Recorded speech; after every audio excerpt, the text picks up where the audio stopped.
Hello friends, welcome to V two study let's learn together. और आज का जो हमारा सेशन है वो है प्रणव चौहान की पाठशाला एंड आई एम प्रणव। तो आज का जो मैंने आपके लिए टॉपिक लिया है आज की वीडियो का वो है islands of India. Islands of India, आप नाम से ही पहचान गए होंगे कि आज मैं आपको आइलैंड्स के ऊपर ये वीडियो पढ़ाऊंगा।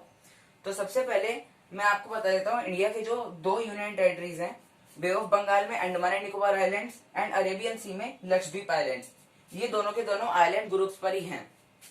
तो सबसे पहले मैं आपको बता देता हूँ आइलैंड होते क्या हैं। आइलैंड वो लैंड का एरिया होता है जो कि चारों तरफ से पानी से घिरा हुआ होता है। नॉर्थ से भी, साउथ से भी, ईस्ट से भी और वेस्ट से भी, चारों डायरेक्शन से वो पानी से घिरा हुआ होता है। वो उस एरिया को हम आइलैंड कहते हैं। तो आइलैंड्स की कुछ सिचुएशंस को लेकर उनके कुछ पर्टिकुलर नेम है।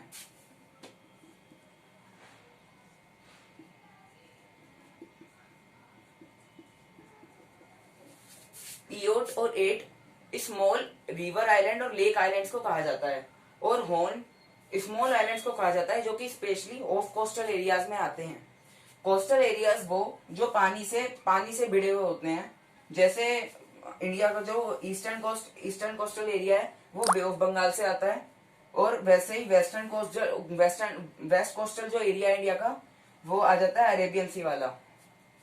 तो इंडिया का जो जितना भी नॉर्थ एरिया है वो इतना इतना कोस्टल नहीं है, थोड़ा सा गुजरात का एरिया आ जाता है जो कोस्टल है। तो सारा का सारा नॉर्थर्न इंडिया का सारा ऑफ कोस्टल आता है। इसमें जो स्मॉल आइलैंड्स हैं उन्हें हम होल्म कह सकते हैं। तो स्टार्टिंग में अब हम अंडमान एंड निकोबार आइलैंड्स की तरफ बढ़ते हैं। सबसे पहले आइलैंड आ जाता है कोको। ये म्यांमार का आइलैंड है, और इंडिया के जो आइलैंड है वो यहाँ से यहाँ तक होते हैं सारे, निकोबार के लास्ट तक। तो सबसे पहला आइलैंड आ जाता है नॉर्थर्न आइलैंड। ये इसीलिए फेमस है, नॉर्थर्न आइलैंड इसलिए फेमस है क्योंकि अंडमान एंड निकोबार की जो सबसे ऊंची चोटी है saddle peak,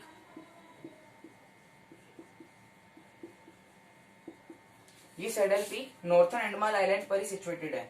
and next middle Andaman island, ये अपने एरिया को लेकर सबसे बड़ा है। पूरे अंडमान एंड निकोबार आइलैंड में ये एरिया वाइज सबसे बड़ा है। फिर नेक्स्ट आ जाता है सदर्न अंडमान आइलैंड। ये इसमें राजधानी जो है अंडमान एंड निकोबार आइलैंड की पोर्ट ब्लेयर इसी आइलैंड पर है, सदर्न अंडमान आइलैंड पर। तो ये इसीलिए फेमस है। एंड नेक्स्ट आ जाता है लिटिल अंडमान आइलैंड। ये एकदम साउथ में है अंडमान आइलैंड ग्रुप्स के, इसीलिए ये फेमस है। फिर अब इसके लिटिल अंडमान के एकदम साउथ में आ जाता है 10 डिग्री चैनल। इस 10 डिग्री चैनल के नीचे फिर निकोबार आइलैंड्स आ जाते हैं। तो सबसे पहले आ जाता है कार निकोबार आइलैंड। ये कार निकोबार आइलैंड इसीलिए फेमस है क्योंकि इसके ऊपर 10 डिग्री चैनल है, और ये निकोबार आइलैंड ग्रुप्स का सबसे पहला आइलैंड है। फिर आ जाता है ग्रेट निकोबार आइलैंड जो एकदम साउथ में है अंडमान एंड निकोबार आइलैंड के। ये इसलिए फेमस है क्योंकि इंडिया का जो सदर्न मोस्ट पॉइंट है इंदिरा पॉइंट,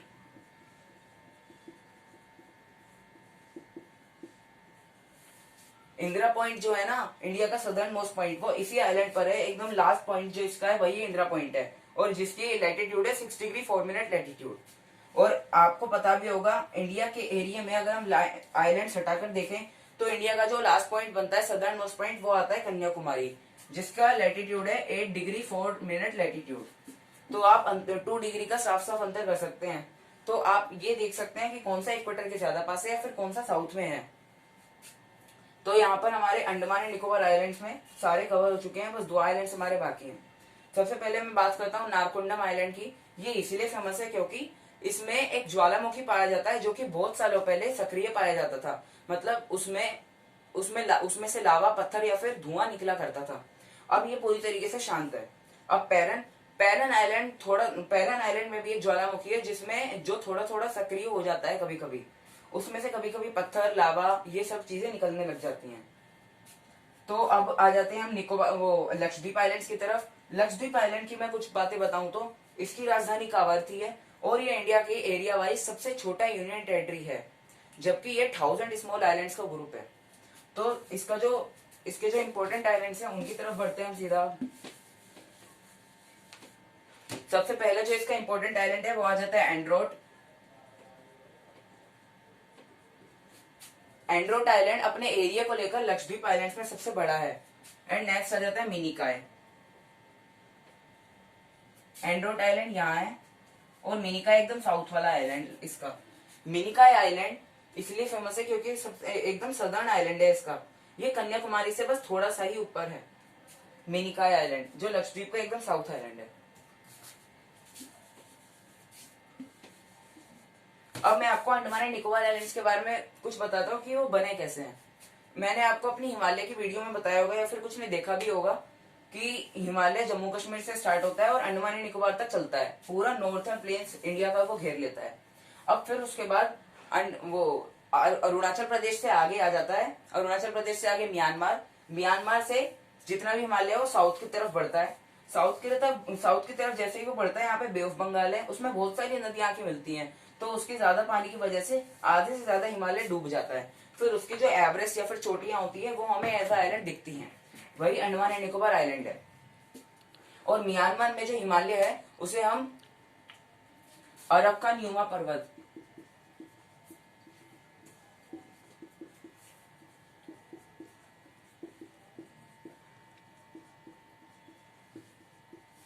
अरक्कान यूमा भी कहते हैं म्यांमार में हिमालय को। अब नेक्स्ट आ जाता है लक्षद्वीप आइलैंड्स। इनके बारे में बताऊं तो ये एक सी एनिमल,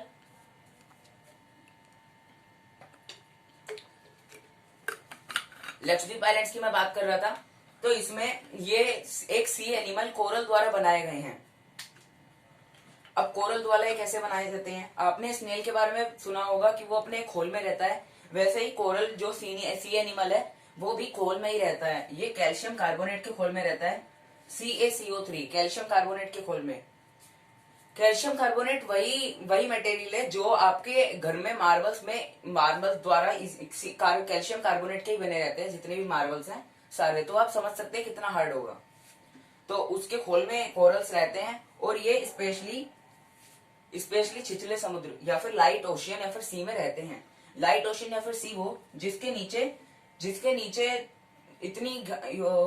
वो इतना ज्यादा हाइट में ना हो उसका ओशियन या फिर सी, जो लैंड के एकदम पास में ही मिले, वहां पर ये एनिमल्स रहते हैं।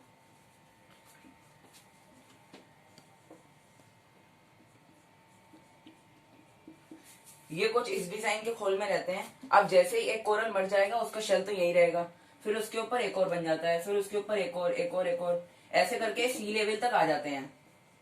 सी लेवल के ऊपर ये कभी भी नहीं जाते क्योंकि ये बस पानी में ही रह पाते हैं और उसके ऊपर नहीं रह सकते। वैसे ही अब जैसे यहाँ पर ये बन चुके हैं, सी लेवल तक पहुंच गए, तो यहाँ पर स्टार्ट होगा, यहाँ पर ऊपर, यहाँ पर ऊपर, यहाँ पर ऊपर, ऐसे चलते जाएंगे तो ये अपनी कॉलोनी बना लेते हैं पूरी। इसीलिए इनका जो ऊपर वाला सरफेस है वो हमें ऐसा आइलैंड दिखता है। वैसे ही लक्षद्वीप आइलैंड्स है। अब लक्षद्वीप आइलैंड्स के नीचे जो एक खुद का एक स्टेट है मालदीव, जो इंडिया का आइलैंड नेबरिंग कंट्री है मालदीव, वो इसी द्वारा बनाई गई है, कोरल एनिमल द्वारा, और लक्षद्वीप आइलैंड भी।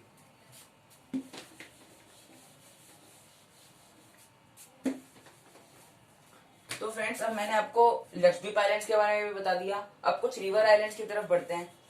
रिवर आइलैंड्स सबसे पहले तो वही होते हैं जो कि एक तो रिवर द्वारा खुद बनाए जाते हैं। रिवर खुद अपने आइलैंड्स इसे ऐसे बना पाती है, जब रिवर की विड्थ बहुत चौड़ी हो जाती है और कुछ भी हल्की सी टेक्टोनिक वेव आती है या फिर कोई चट्टान वगैरह सी होती है, तो वो अपना रास्ता बहुत जल्दी से बदल देती है। रास्ता जैसे ही वो बदलती है, फिर आगे जाके उसने अपना रास्ता यहाँ से बदला और फिर आगे जाके वो वापस मिल गई, तो नदी तो आगे फ्लो होती चली जाएगी, लेकिन ये जो एरिया बच गया ना यहाँ पे बीच में, ये सारा आइलैंड है। तो ऐसे रिवर आइलैंड्स बना देती है, और रिवर के जो एंड पॉइंट पर आइलैंड्स आते हैं उन्हें भी हम रिवर आइलैंड्स कहते हैं। तो सबसे पहले तो जो इम्पोर्टेंट आइलैंड है रिवर आइलैंड, वो आ जाते हैं। गंगोत्री से गंगा निकलती है और यहाँ पे उत्तर प्रदेश, बिहार, झारखंड, वेस्ट बंगाल से होते होते वो बांग्लादेश में चली जाती है, फिर बे ऑफ बंगाल में मिल जाती है। वेस्ट बंगाल में जैसे ही एंटर करती है, यहाँ पर उसकी एक डिस्ट्रीब्यूटरी हुगली यहाँ से निकलकर बे ऑफ बंगाल में मिल जाती है। इसी हुगली रिवर के तट पर या फिर बैंक पर कोलकाता शहर सिचुएटेड है। हुगली रिवर के एंड पॉइंट पर दो आइलैंड है, Ganga Sagar island and New Moore island.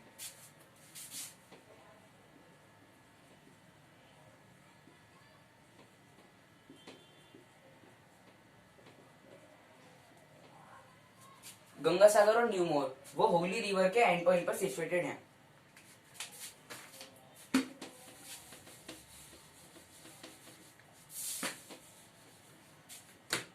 अब नेक्स्ट की बात करूं तो सबसे पहले आ जाता है wheeler island. Wheeler island Brahmani river के एंड पॉइंट पर सिचुएटेड है।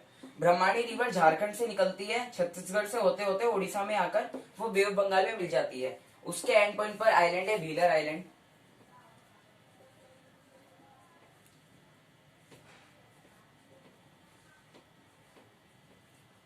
ये अपनी एक पर्टिकुलर चीज को लेकर बहुत फेमस है। व्हीलर आइलैंड इसलिए फेमस है क्योंकि इस पर जो मिसाइल्स हैं, आपने सुना भी होगा या फिर न्यूज में देखा होगा, अग्नि 234, पृथ्वी, आकाश, ये जितनी भी मिसाइल्स है अग्नि 234, पृथ्वी और आकाश, इन सब का जो चेकिंग है वो व्हीलर आइलैंड पर ही होती है। जैसे आपने परमाणु फिल्म देखी होगी, उसमें राजस्थान में परमाणु आइलैंड का चेकअप हुआ था, वैसे ही व्हीलर आइलैंड पर इन सभी मिसाइल्स का चेकअप हुआ करता है, अग्नि 234 का, पृथ्वी का और आकाश का।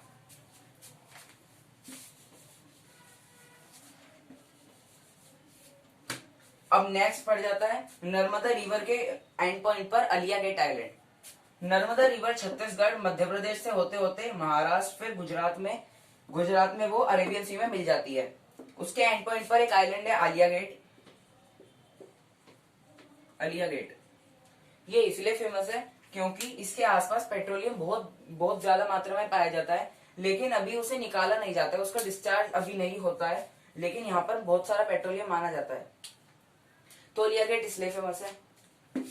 अब हमारे एंड पॉइंट वाले जितने भी रिवर आइलैंड है वो खत्म हो चुके हैं। अब इंडिया का जो इकलौता आइलैंड है जो ब्रह्मपुत्र खुद से द्वारा बनाया गया है, जैसे मैंने आपको बताया था, यहाँ पे टेक्टोनिक वेव्स होती है या फिर रिवर अपना रास्ता बदल देती है, तो यहाँ पे आइलैंड बन जाता है और रिवर आगे फ्लो होने लग जाती है।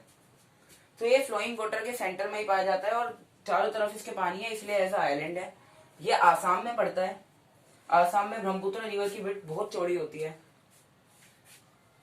माजुली आइलैंड है,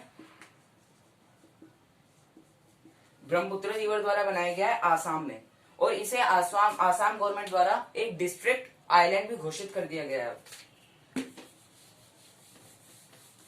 ये आइलैंड बहुत बड़ा है, इस पे बहुत पॉपुलेशन भी रहती है।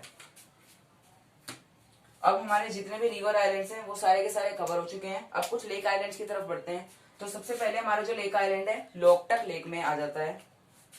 लोकटक लेक यहाँ पे मणिपुर में जो सबसे बड़ी फ्रेश वाटर लेक है पूरे नॉर्थ ईस्टर्न पार्ट की इंडिया के, Loktak lake fresh water lake जो बड़ी है। अब उसी में एक केबुल लमजाओ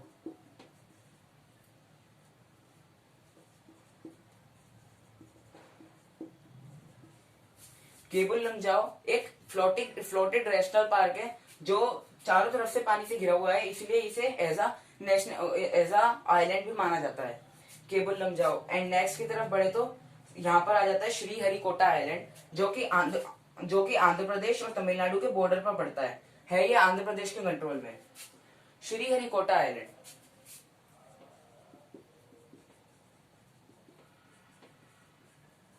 श्रीहरिकोटा आइलैंड पर इसरो का एक स्पेस सेंटर है और इसका एक लॉन्चिंग पैड भी है श्रीहरिकोटा आइलैंड पर। नाम है इसका सतीश धवन।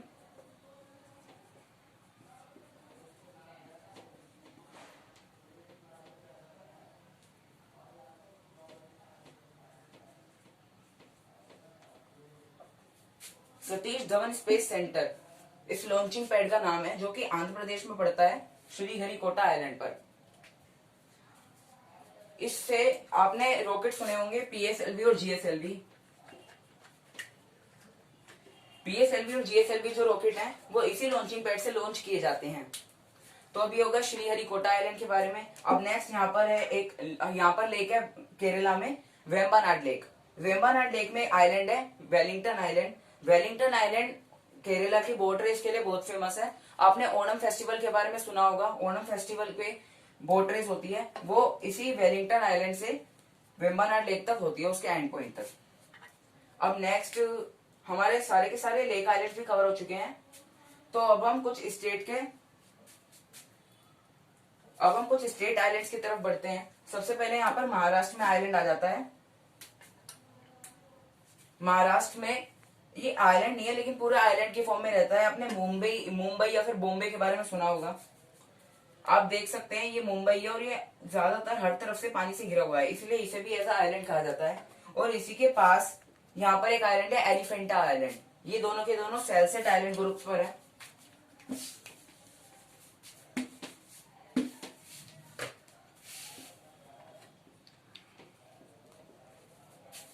मुंबई और एलिफेंटा ये दोनों के दोनों सैलसेट आइलैंड ग्रुप पे सिचुएटेड हैं और ये महाराष्ट्र के आइलैंड्स हैं। अब नेक्स्ट की बात करूं तो यहाँ पर आ जाता है तमिलनाडु का पंबन आइलैंड। तमिलनाडु का पंबन आइलैंड जो हमारा एक बहुत इंपॉर्टेंट आइलैंड है। अब मैं उसे एज अ रफली डायग्राम से बनाऊं तो ये तमिलनाडु का आगे निकला हुआ पार्ट, यहाँ पर एक ट्रायंगुलर आइलैंड, यहाँ से ब्रिज, श्रीलंका का आइलैंड, फिर श्रीलंका।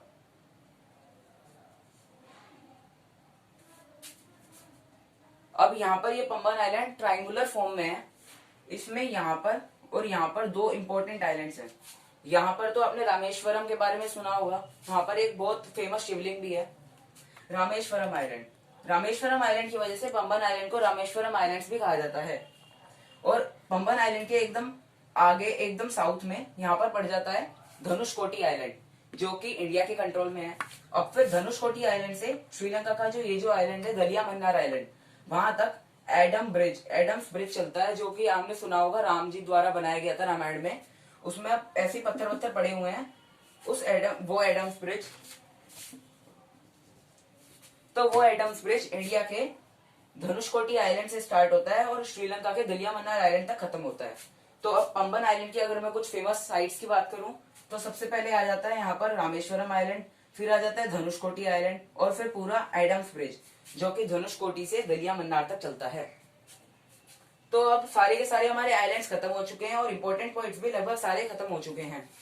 तो फ्रेंड्स प्लीज मेरे चैनल को सब्सक्राइब कीजिएगा, इस वीडियो को लाइक कीजिएगा एंड पीडीएफ को जरूर देखिएगा। पीडीएफ में कुछ इंफॉर्मेशन और भी हैं जो आपके लिए बहुत इंपॉर्टेंट है। And bye.